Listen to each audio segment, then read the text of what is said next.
어느 주말 도련님과 한참을 통화하던 남편이 전화를 끊고 제게 말했어요. 여보, 지훈이 여자친구가 우리한테 인사하고 싶다고 하나 봐.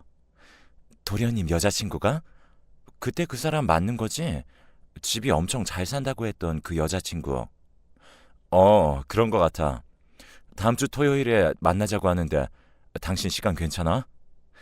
괜찮긴 한데 좀 부담스럽긴 하다. 난 그렇게 부잣집 사람들 왠지 좀 불편하더라고. 하긴 나도 부담스럽긴 해. 예전에 그 일도 있었고 말이야. 남편과 제가 서로를 바라보며 한숨을 내쉬었어요. 잠시 우리 시댁 소개를 하자면 시부모님은 지방 소도시에 살고 있고 우리 부부는 경기도 외곽에, 그리고 도련님은 서울에 살고 있습니다.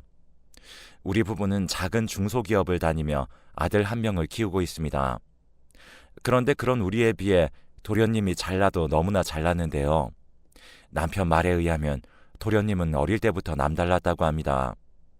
공부를 즐기면서 했다고 해야 할까요? 아무튼 공부를 그렇게나 많이 했다고 했으니까요. 워낙 공부를 잘했기에 시부모님이 시골에 있는 땅까지 팔아서 도련님 공부를 시켰을 정도였다고 했습니다. 우리 남편도 지방대를 졸업한 뒤에 한동안 도련님 뒷바라지를 했고요. 한마디로 우리 도련님을 보며 사람들이 개천에서 용났다는 말을 할 정도였습니다. 그렇게 공부한 도련님은 서울에 있는 의대를 나와서 지금 의사로 일을 하고 있거든요. 그렇기에 가족 모두가 도련님의 눈치를 보곤 했어요. 남편과 저는 대학 때 만나서 결혼까지 한 케이스인데 도련님을 꽤 오래 알고 지냈음에도 여전히 불편하기만 했습니다. 도련님은 남편과 달라도 너무나 다른 그런 사람이었거든요. 냉정했고 자신의 기준에 맞지 않으면 그 자리에서 즉각적으로 말을 해버리는 그런 성격이었으니까요. 저는 그런 도련님이 불편할 수밖에 없었습니다. 그러던 어느 날 도련님한테 여자친구가 생겼었는데 엄청난 부잣집 딸이라고 했어요. 오랜만에 시댁에 내려온 도련님이 가족들에게 통보하듯 말을 했거든요. 저기, 나 결혼할 사람 있는데 워낙 잘 사는 집 딸이어서 다들 신경 좀 써줬으면 좋겠어. 잘 사는 집 딸이면 얼마나 잘 사는데? 그래, 근데 그런 집안에서 우리 집을 마음에 들어 할까 모르겠구나. 시어머님이 걱정스레 말을 꺼냈는데 도련님이 버럭 하면서 대답했어요. 그러니까 신경 좀 쓰라고 그 말인 거잖아. 아니, 우리 보고 뭘 어떻게 신경 쓰란 말이야. 그걸 내 입으로 꼭 말해야 해? 내가 돈 좀 줄 테니까 집 도배, 장판도 새로 하고 이래저래 신경 좀 쓰란 말이야. 그리고 이 그릇들도 좀 바꾸고. 그 집은 얼마나 잘해놓고 사는지 알기나 해? 아니, 그러게. 그냥 평범한 사람을 데리고 오면 좀 좋아. 시아버님의 얼굴에 불편함이 가득해 보였어요. 엄마 아들이 잘나서 그런 여자를 만나고 있다는데 꼭 그렇게밖에 말을 못해? 그러니까 가족들이 도와줘야 하는 거 아니냔 말이야. 도련님이 신경질적으로 말을 했어요.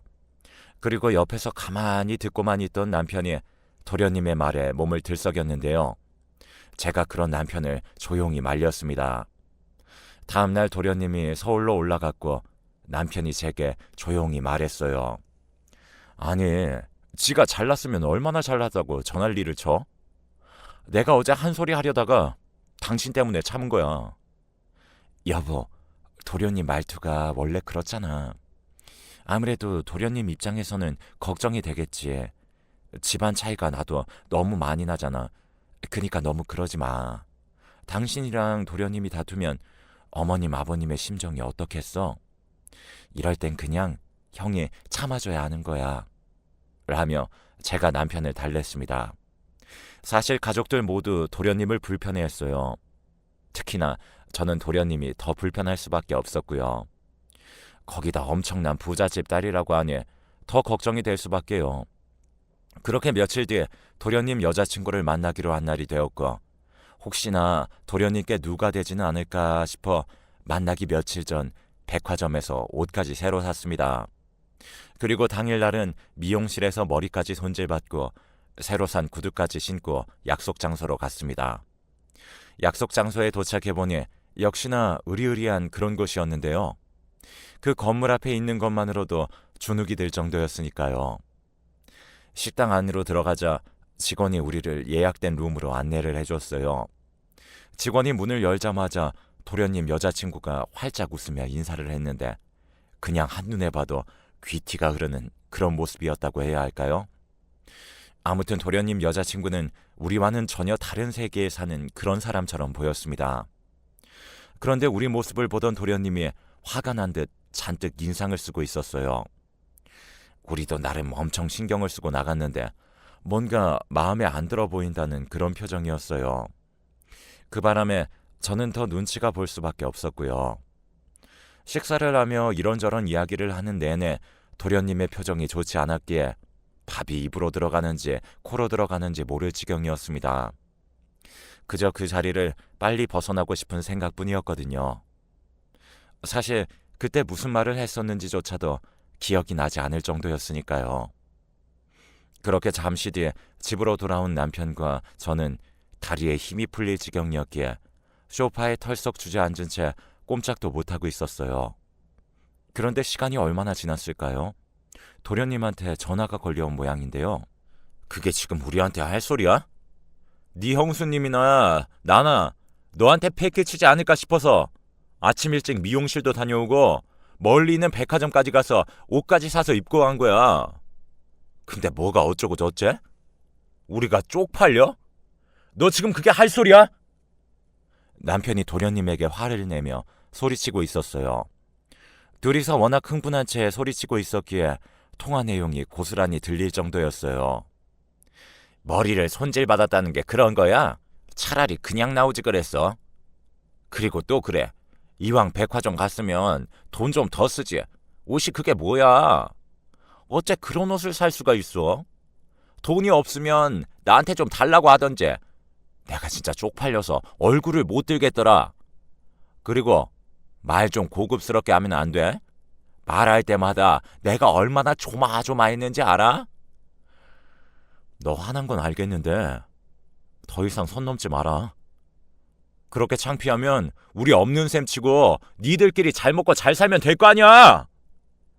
남편이 버럭 화를 내며 전화를 끊어버렸는데요. 어찌나 화가 나 있던지 휴대폰을 집어 던져버릴 정도였어요. 여보, 당신까지 왜 이래? 아까 그 아가씨 보는데 우리랑 달라도 너무 다르더라. 내가 좀 더 챙겨 입었어야 했는데 미안하네. 그러니까 당신까지 그러지 좀 마. 내가 진짜 기가 막혀서 말이 안 나오네. 너무 잘나셔서 우리가 쪽팔리다고 하네. 당신까지 왜 그래? 도련님이 원래 말을 그렇게 해도 속마음은 안 그런 거 잘 알잖아. 지금 많이 예민해진 것 같으니까 당신이 이해를 좀 해줘야지. 당신은 화도 안 나? 그냥 도련님 심정이 이해가 되기도 해. 도련님 여자친구가 워낙 어마어마해 보이기도 하고 전에 그 일 때문에 도련님 한동안 충격이 이만저만도 아니었잖아. 사실 그 일이 있기 전에는 말투가 쌀쌀 맞긴 해도 이 정도까진 아니었잖아. 그냥 안타깝고 그렇네. 그리고 어차피 결혼하고 나면 얼굴 볼 일도 없을 테니까 만날 때마다 대충 맞춰주고 말자. 제가 남편을 달래고 또 달랬습니다. 혹시나 우리 때문에 파혼하게 됐다는 소리는 듣고 싶지 않았거든요. 그리고 그날 저녁 시어머님이 제게 전화를 걸어왔어요. 얘, 너도 참 오늘 그 아가씨 만나고 왔으면 나한테 빨리 전화를 해야 할 거 아니야. 우리가 지금 눈이 빠져라 기다리고 있잖니. 만나보니 어떤 것 같아? 그게 딴 세상 사람 같아 보이더라고요. 얼굴도 예쁘고 말도 잘하고 그랬어요. 제가 시어머님에게 말을 하고 있었는데 남편이 제 전화를 빼앗다시피 해서는 있었던 일에 대해 사실대로 말하기 시작했어요. 엄마 말도 마. 지훈이 그놈이 우리가 쪽팔린데. 내가 어찌나 기가 막히던지. 뭐? 쪽팔리다니. 그게 무슨 말이야?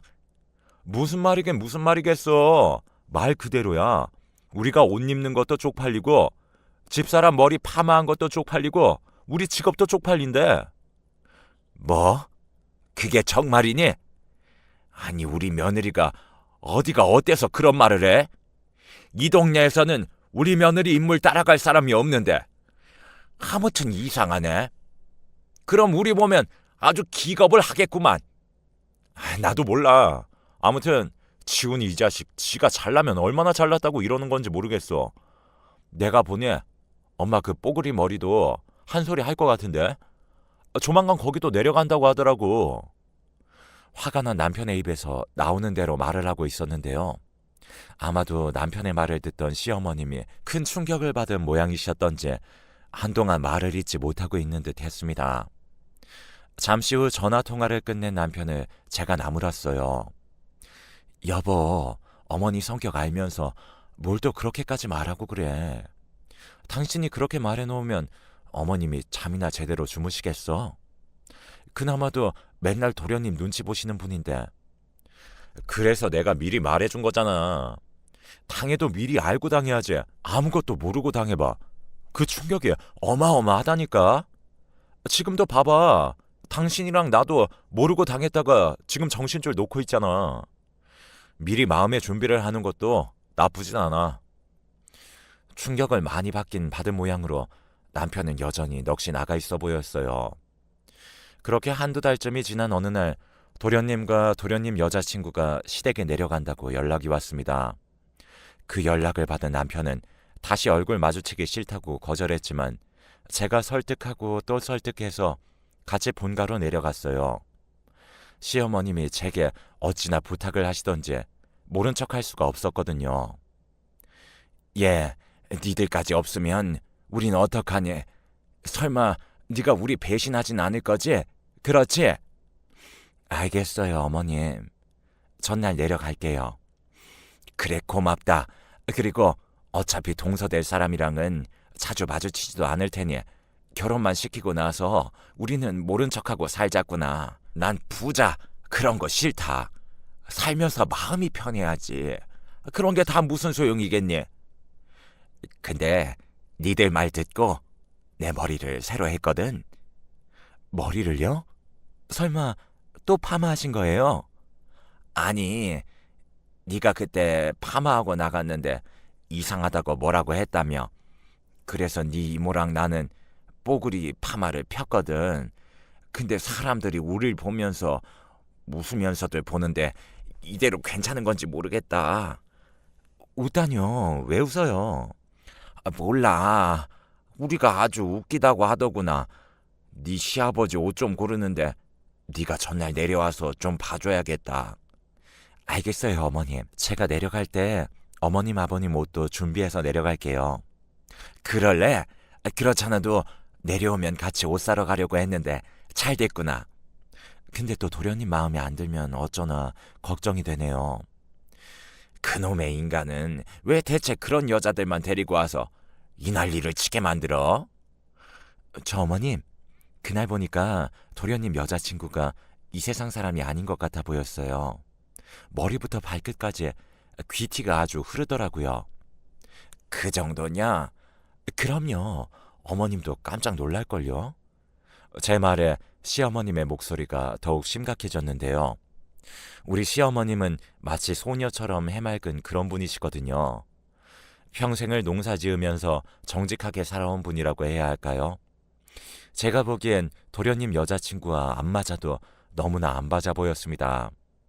그래서 혹시나 시어머님이 상처라도 받지 않을까 싶어 걱정이 될 수밖에 없었어요.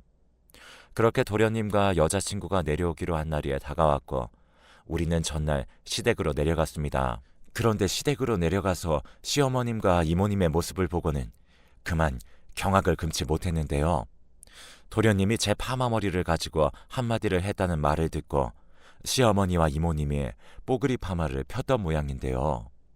미용실에서 어찌어찌 손을 봐주기는 한 것 같은데 머리카락이 축 늘어진 게 마치 깻잎 마냥 달라붙어 있었거든요. 조금 과하게 말하자면 미역줄기를 머리에 덕지덕지 붙여놓은 것 같았다고 해야 할까요? 어머님, 머리가 이게 뭐예요? 왜, 뭐가 이상하니? 시어머님이 심각한 목소리로 물었는데요. 두 분의 모습이 어찌나 웃기던지 웃음을 참기 위해 뒤를 돌아봐야 할 정도였어요. 그 와중에 시아버님이 혀까지 차면서 한마디를 했어요. 웃긴 정도가 아니라 아주 꿈에 나올까봐 무섭다니까. 저 정도면 전설의 고향 귀신이 왔다가 울고 갈 정도라니까. 얘, 너 솔직히 말해야 한다. 네? 어떤 걸요? 네 시어머니 머리 어때? 내가 보기엔 지훈이 여자친구가 두 사람 모습 보고 도망간다에 한 표야. 내일 한바탕 난리가 날 거라니까.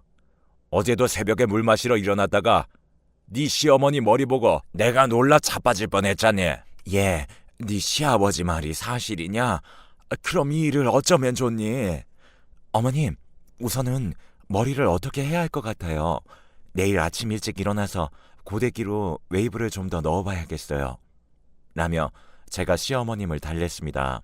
그리고 다음날 꼭두 새벽부터 일어나서 시어머님의 머리를 손질하기 시작했는데요. 어머님, 고데기가 좀 뜨거울 수 있으니까 뜨거워지면 말씀하세요. 알았다. 근데 이게 뭔 난리야. 난 정말 부잣집 며느리 그런 거 다 필요 없다. 그러니까 우리는 상관하지 말고 지들끼리만 잘 살았으면 좋겠구나.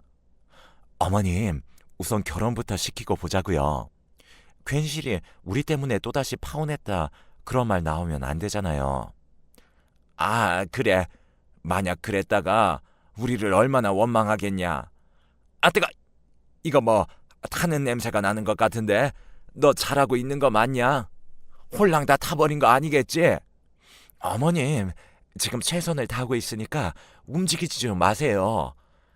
아우, 뜨거운데 빨리 좀 해봐라. 시어머님이 온몸을 비틀어대고 있었는데요. 방 안으로 들어서던 시아버님이 잔뜩 인상을 쓰며 말했어요. 아니, 이게 뭔 냄새야? 무슨 냄새가 이렇게 나? 머리 하는데. 아버님, 지금 심각하니까 말 시키지 마세요.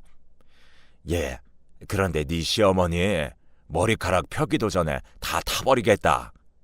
아버님, 자꾸 그러시면 이따가 아버님 머리 손질 안 해드릴 거예요. 지금 아버님 머리 어떻게 되어 있는지 알고 계신 거죠? 알았다, 알았어. 그냥 농담이야, 농담. 시아버님이 간신히 웃음을 참으며 거실로 나갔습니다. 그렇게 두 분의 머리 손질을 마친 후 다 같이 음식 준비를 하기 시작했어요. 이모님까지 출동해서 나름 정성껏 음식을 준비했습니다.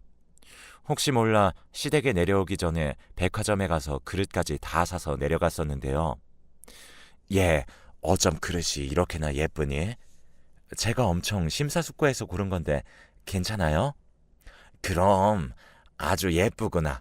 역시 우리 맏며느리가 최고다. 근데 혹시 니들 이거 다시 가지고 갈 거니? 아니요.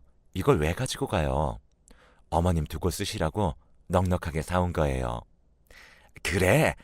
아주 보면 볼수록 이쁘구나. 그릇을 보던 시어머님이 좋아서 어쩔 줄을 몰라 했어요.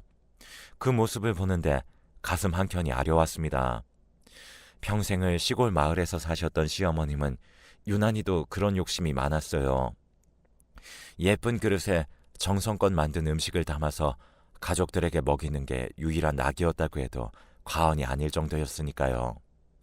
아무튼 도련님과 도련님 여자친구가 도착하기 전에 완벽하게 세팅을 하고 기다리고 있었습니다.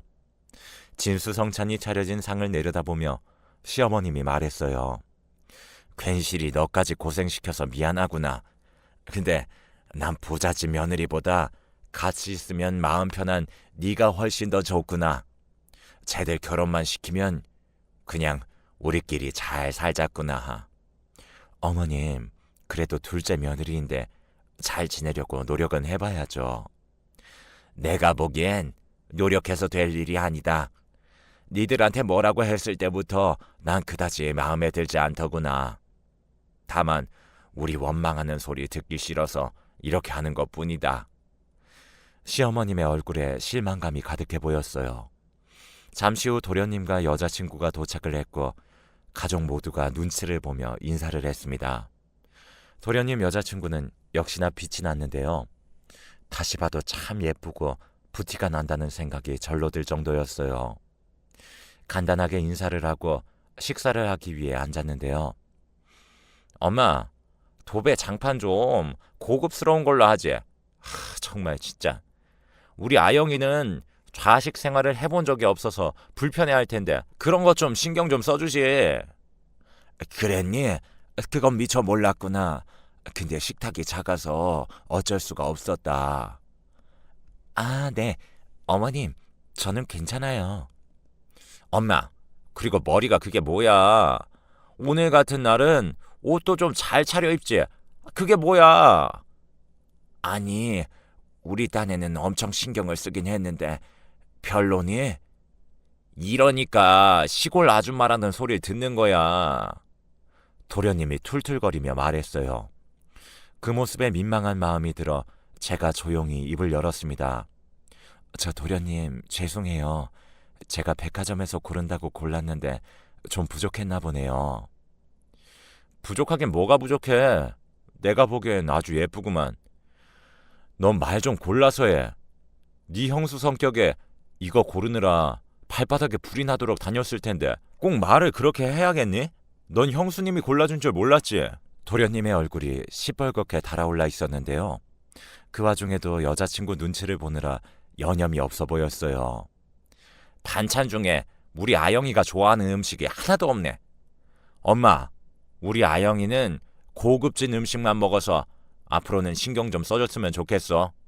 그리고 그릇도 좀 세련된 걸로 바꾸고. 그릇이 이게 뭐야? 그 순간 시어머님이 발끈하고 말았어요.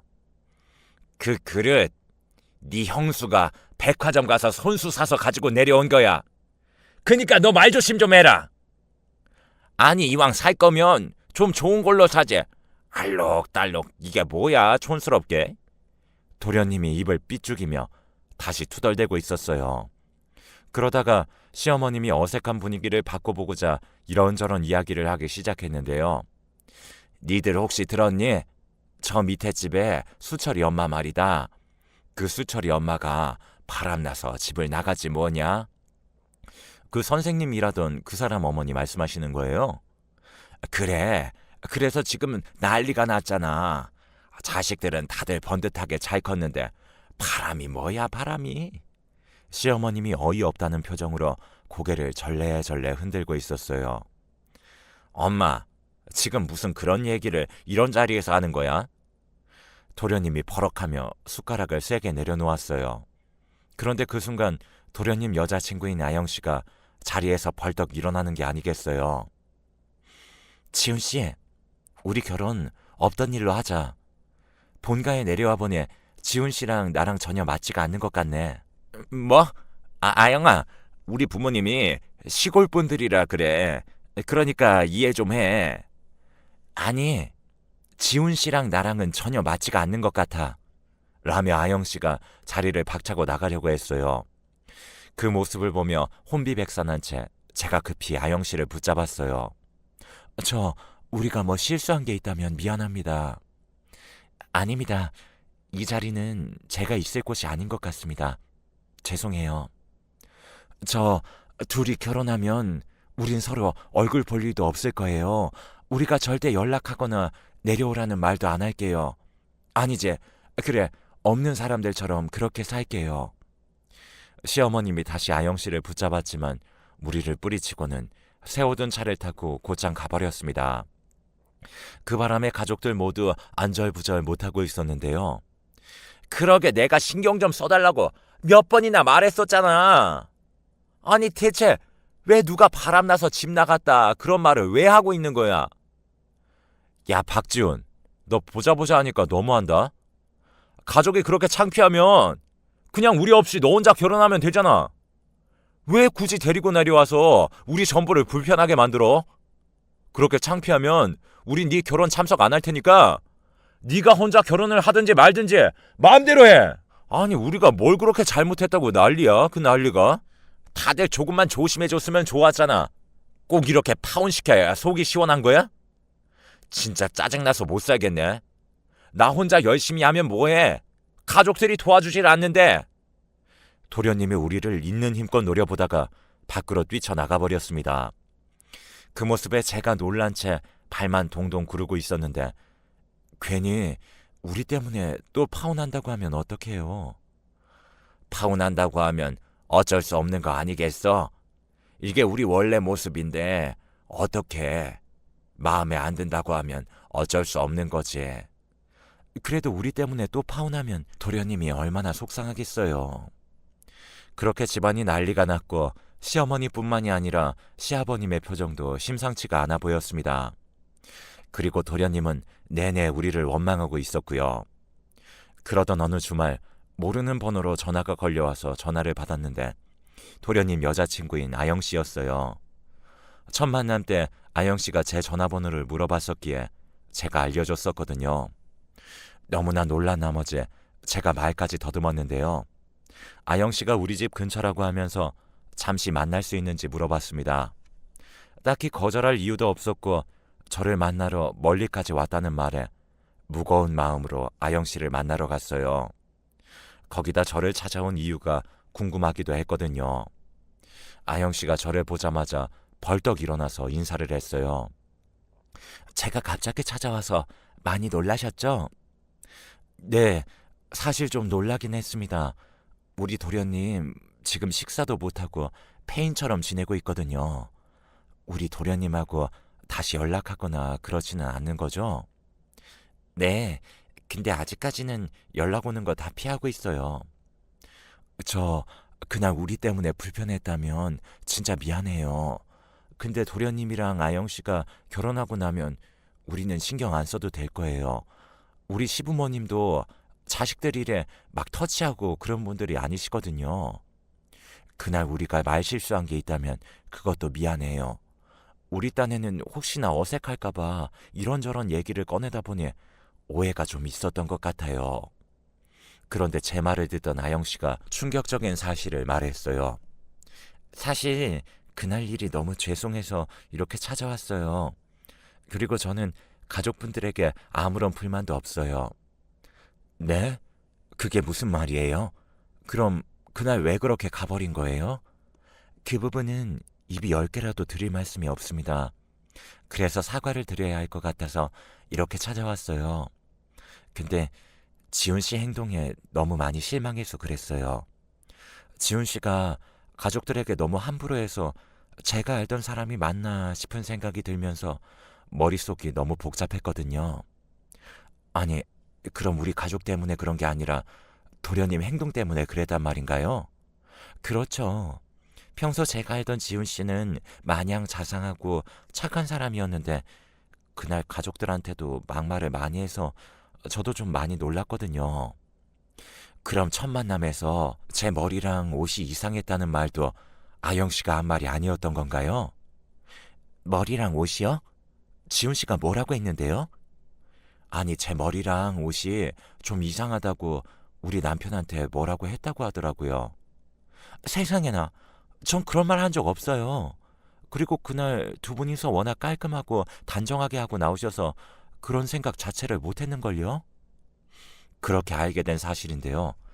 우리가 마음에 안 든다고 했던 그 모든 것들은 도련님이 지레 걱정을 하고 했던 말이었다고 하네요. 저는 진짜 그런 말 한 적도 없어요. 오히려 두 분 모습이 워낙 보기 좋아서 안심이 되었던걸요. 아, 아마도 우리 도련님이 너무 스트레스를 받아서 그랬나 보네요. 사실 우리 도련님이 그런 막말을 하는 사람은 아니었는데 전에 사귀던 여자가 우리 집안이 마음에 안 든다면서 도련님한테 상처를 좀 많이 줬었거든요. 아마도 그때 받은 상처 때문에 더 그랬던 것 같네요. 지훈 씨한테 그런 일이 있었다는 건 잘 모르고 있었어요. 당연하죠. 오래된 일이긴 한데 그때 도련님이 상처를 좀 많이 받았거든요. 그 여자가 어찌나 독했는지 도련님한테 모진말이란 모진말은 다 했거든요. 그 뒤로 도련님한테 약간의 트라우마가 생겼던 것 같아요. 그 전까지는 우리 도련님이 가족들도 엄청 챙기고 그런 사람이었거든요. 제가 이런 얘기까지 해도 될지 모르겠지만 사실 우리 친정 형편이 많이 어려운 편이에요. 근데 한 번에 우리 엄마가 교통사고가 나서 진짜 경황이 너무나도 없었는데 치료받고 퇴원 수속을 하려고 했더니 누군가 병원비를 다 계산했더라고요. 그래서 여기저기 알아보니 우리 도련님이 몰래 와서 병원비만 계산하고 갔다는 걸 알았어요. 그땐 어찌나 미안하고 고맙던지 제가 도련님한테 고맙다는 말을 몇 번이나 했는데 도련님이 가족끼리인데 괜찮다고 하더라고요.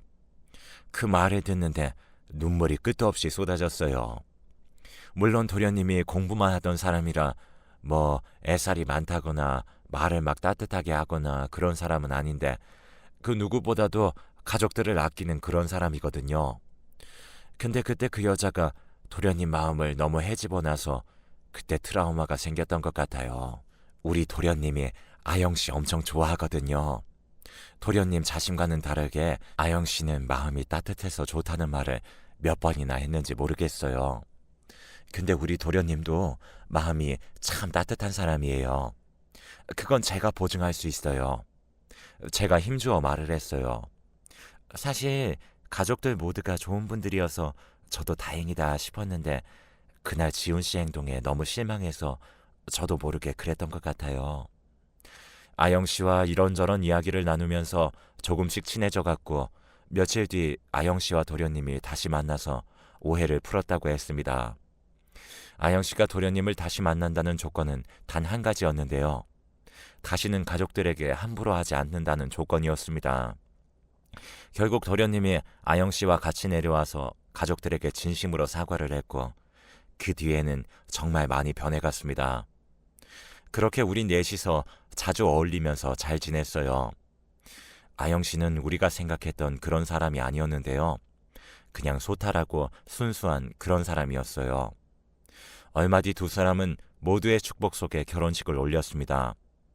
그런데 동서는 우리가 생각했던 것보다 더 좋은 사람이었는데요. 이걸 어떻게 표현해야 할지 잘 모르겠습니다.